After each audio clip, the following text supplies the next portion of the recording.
General Bajwa اور باقی لوگوں کے کہنے پہ عدم اعتماد لے کے آئے تھے، وہ تو آخری حد تک چلے گئے مولانا صاحب. وہ تو مولانا اس کو لیڈ کر رہے تھے. محترمہ مریم صاحبہ جو ہیں وہ وزیر اعلیٰ پنجاب ہیں، تو ان کے ہوتے ہوئے تو وہ کوئی بات کر نہیں سکیں گے. نائب صاحب کا بیانیہ وہ تو زبان بندی کی علامت پھر ٹھہرا نا، تو وہ پھر اندر جو گھٹن آپ کے پیدا ہو جاتی ہے، یا آپ کچھ کہنا چاہ رہے ہوتے ہیں پھر بھی نہیں کہہ پاتے، تو میاں صاحب پھر وہ کیسے اظہار کہاں کریں گے اس کا؟ امیدوں کا بھی اظہار کرتے ہیں اور اپنی ڈس اپوائنٹمنٹس کا بھی اظہار کرتے ہیں.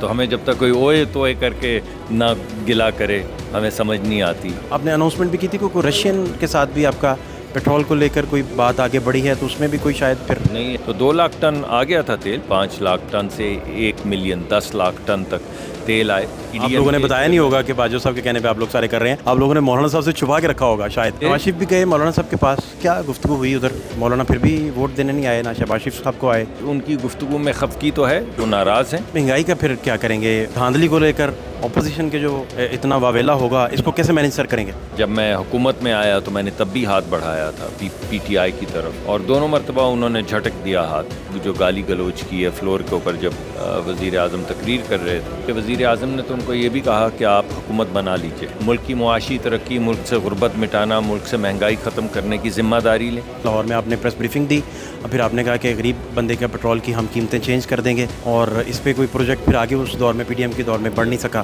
پہلے کیونکہ ایک دفعہ ہو چکا ہوا تھا جس کی وجہ سے ملک تباہی کے دہانے پہ آ گیا. میں ایک جے یو آئی فے کے بڑے اہم رکن ہیں، ان سے پوچھا یہی بات، تو انہوں نے کہا وہ تو چیئرمین سینٹ کے لیے بھی فیورٹ ہیں. تو مجھے نہیں سمجھ آئی اس بات کی، یہ کیا بات ہے؟ جی دیکھیے، چیئرمین سینٹ کے حوالے سے تو یہ فیصلہ پیپلز پارٹی کو کرنا ہے، کیونکہ ہماری آپس میں جو مل کے بات ہوئی تھی اس میں چیئرمین سینٹ کے اوپر یہ فیصلہ تھا کہ متفقہ طور پہ سپورٹ کریں گے پیپلز پارٹی کے کینڈیڈیٹ کو. تو یہ فیصلہ پیپلز پارٹی کو کرنا ہے. تو محسن صاحب تو ان کی اپنا پیپلز پارٹی کے ہی ہیں، محسن آپ کے بھی ہیں، پیپلز پارٹی کے بھی ہیں.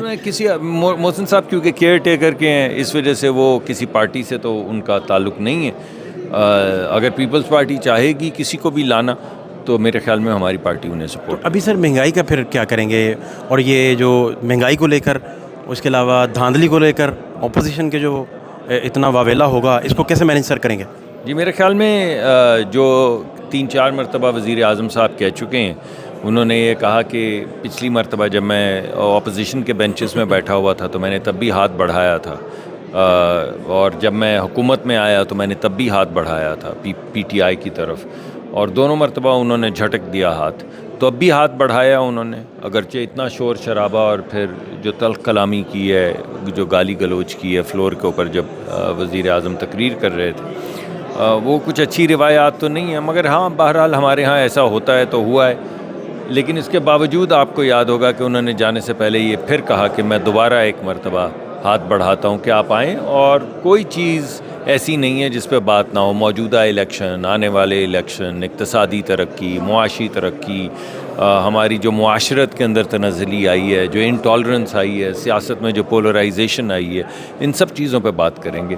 اور میرا خیال ہے کہ اگر اوتھ لیا ہے سنی اتحاد پارٹی نے، پی ٹی آئی کے، کیونکہ انہوں نے نام اپنا چوز کیا ہے سنی اتحاد، اس وجہ سے ہم سنی اتحاد کہتے ہیں، تو ان کو چاہیے کہ وہ ایک مثبت رول ادا کریں. کیونکہ وزیر اعظم نے تو ان کو یہ بھی کہا کہ آپ حکومت بنا لیجئے.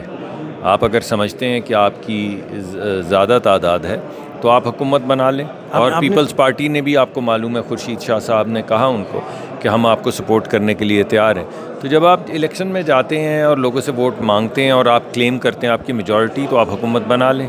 حکومت بنانے کا مطلب کیا ہے کہ یہ جتنی بھی آپ باتیں کر رہے ہیں، آپ ذمہ داری لیں. ملک کی معاشی ترقی، ملک سے غربت مٹانا، ملک سے مہنگائی ختم کرنے کی ذمہ داری لیں. اور اگر آپ سمجھتے ہیں کہ الیکشن میں گڑبڑ ہوئی ہے تو اس کی بھی ذمہ داری لیں. آپ خود ایگزیکٹو جو بنا کے اور اپنے وزیر اعظم کے ذریعے اپنی ڈائریکٹ سپرویژن میں دیکھیں کیا دھاندلی ہوئی ہے. ہمارے بھی لوگ ناراض ہیں، مولانا بھی ناراض ہیں کے پی کے حوالے سے. کوئی پارٹی خوش تو نہیں ہے. اس وجہ سے نواز شریف بھی گئے مولانا صاحب کے پاس، کیا گفتگو ہوئی ادھر؟ اور مولانا پھر بھی ووٹ دینے نہیں آئے، نہ شہباز شریف صاحب کو آئے، نہ آج زرداری صاحب کو ووٹ ڈالنے آئے. دیکھیے میں تو وہاں پہ موجود نہیں تھا. مولانا کلیئرلی ان کی جو گفتگو ہے، ہمارے بڑے اچھے دوست اور ساتھی ہیں وہ، ان کی گفتگو میں خفگی تو ہے، وہ ناراض ہیں.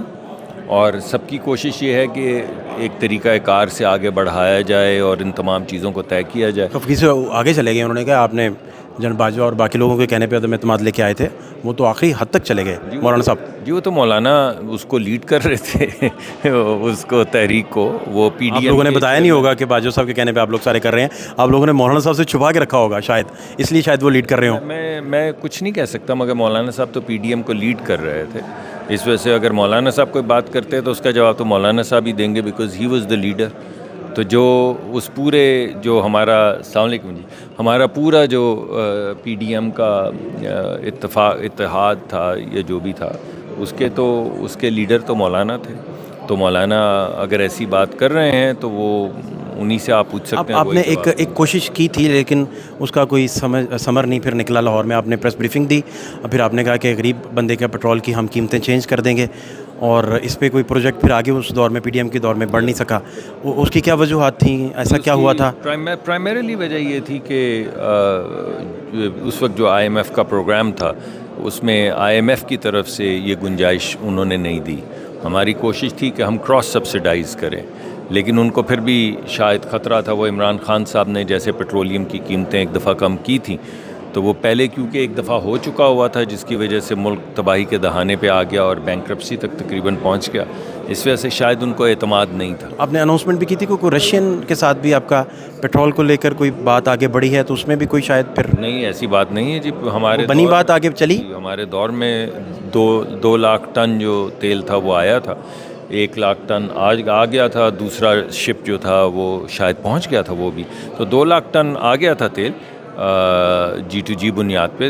تو اور ہماری خواہش یہ تھی اور کوشش یہ تھی کہ کم از کم 500,000 ٹن یعنی 5 لاکھ ٹن سے 1 ملین 10 لاکھ ٹن تک تیل آئے, کیونکہ اگر 10 لاکھ ٹن ہماری 8 ملین ٹن کی کل امپورٹ ہوتی ہے کروڈ کی, تو اس میں اگر 1 لاکھ ٹن یا آدھا لاکھ ٹن آئے ریلیٹیولی سستا تیل, تو تبھی پھر عوام کو سہولت ملے گی. جب 8 لاکھ ٹن میں 1 لاکھ ٹن صرف آئے تو پھر اس سے تھوڑی سی تو گنجائش پیدا ہوتی ہے, مگر وہ اتنی نہیں ہوتی کہ لوگوں کی زندگی پہ اس کے اثرات. آخری بات یہ کہ نواز شریف صاحب کو آپ لوگوں نے مل کے بڑے مشکل میں ڈال دیا, چونکہ محترمہ مریم صاحبہ جو ہیں وہ وزیر اعلیٰ پنجاب ہیں, تو ان کے ہوتے ہوئے تو وہ کوئی بات کر نہیں سکیں گے. نائب صاحب کا بیانیہ وہ تو زبان بندی کی علامت پھر ٹھہرا نا, تو وہ پھر اندر جو گھٹن آپ کے پیدا ہو جاتی ہے, یا آپ کچھ کہنا چاہ رہے ہوتے ہیں پھر بھی نہیں کہہ پاتے, تو میاں صاحب پھر وہ کیسے اظہار کہاں کریں گے اس کا؟ میاں صاحب تو ہر جگہ پہ بڑا برملا اظہار کرتے ہیں, اپنی امیدوں کا بھی اظہار کرتے ہیں اور اپنی ڈس اپوائنٹمنٹس کا بھی اظہار کرتے ہیں, لیکن کیونکہ وہ بڑے شائستہ آدمی ہیں اس وجہ سے وہ جو زبان استعمال کرتے ہیں ہم شاید اس کے عادی نہیں رہے, تو ہمیں جب تک کوئی اوئے توئے کر کے نہ گلا کرے ہمیں سمجھ نہیں آتی. ورنہ میاں صاحب تو بہت ابو بورڈ طریقے سے مگر سلیقے سے اس زبان میں جو وہ اپنے گھر میں بولتے ہیں, اپنی بیٹی کے سامنے بولتے ہیں, اس زبان میں گفتگو کرتے ہیں. جو ان کے ذہن میں خاکہ ہے اس کا بھی اظہار کرتے ہیں, جو ان کی تنقید ہے اس کا بھی بے انتہا مہذب طریقے سے اظہار کرتے ہیں. تو وہ ایسا ہی کرتے رہیں گے. وہ انٹرنلی ہمیں بھی اکاؤنٹیبل رکھتے ہیں, پارٹی کو بھی اکاؤنٹیبل رکھتے ہیں, پارٹی کی لیڈرشپ کو بھی جو ایگزیکٹو اتھارٹیز لیتی ہے اسے اکاؤنٹیبل کرتے ہیں, اور ویژن بھی دیتے ہیں اور سپورٹ بھی دیتے ہیں. Thank you so much.